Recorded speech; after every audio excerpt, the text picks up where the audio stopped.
মেস্তার সমস্যা কেন হয়? মেস্তা তো একটা কমন সমস্যা। মেইনলি মেস্তার সমস্যাটা হচ্ছে কি ফ্যামিলি হিস্ট্রি থাকে, জেনেটিক। তো পরিবারের কারো মেস্তা থাকতে হয়। এছাড়াও অন্য কোনো কারণে হতে পারে, লাইক হচ্ছে অতিরিক্ত সান এক্সপোজার, বা মহিলারা যে রান্নাবান্না করেন ঠিকমতো সানস্ক্রিন তো আসলে এখন ট্রেন্ডিং, আগে তো মানুষজন সানস্ক্রিনের ব্যাপারে অত জানতেন না। এছাড়াও অন্যান্য কারণেও কিন্তু মেলাজমার সমস্যাটা হয়।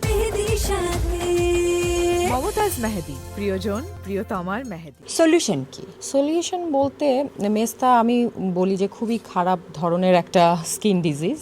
এটার সলিউশন হচ্ছে আমরা আর্লি ডায়াগনোসিস যদি করতে পারে কেউ অল্পতে, তখন ভালো, ডাক্তারের কাছে যাওয়া উচিত। লেট করে ফেললে একটু ডিফিকাল্ট হয়ে যায়। সো আর্লি স্টেজে যেটা করবে যে ডাক্তারের কাছে যাবে, গিয়ে সে অনুযায়ী ট্রিটমেন্ট নেবে। কিছু মেডিসিন দিতে পারে ডক্টর, কিছু অয়েনমেন্ট দিতে পারে।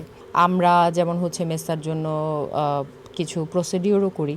এখন তো অনেক অ্যাডভান্স প্রসিডিওর আছে, লেজার আছে, বিভিন্ন ধরনের মেস্তার জন্য ইনজেকশন দিয়ে থাকি আমরা, কেমিক্যাল পিলিং করি। সো মেস্তাটা কিন্তু মানে এমন না যে হুট করে এক রাতের মধ্যেই চলে এসেছে আবার এক রাতেই চলে যাবে, এরকম না। এখানেও এটা patience কিন্তু লাগবে। হ্যাঁ, পেশেন্স লাগবে এবং সময় লাগবে মেস্তা যেতে।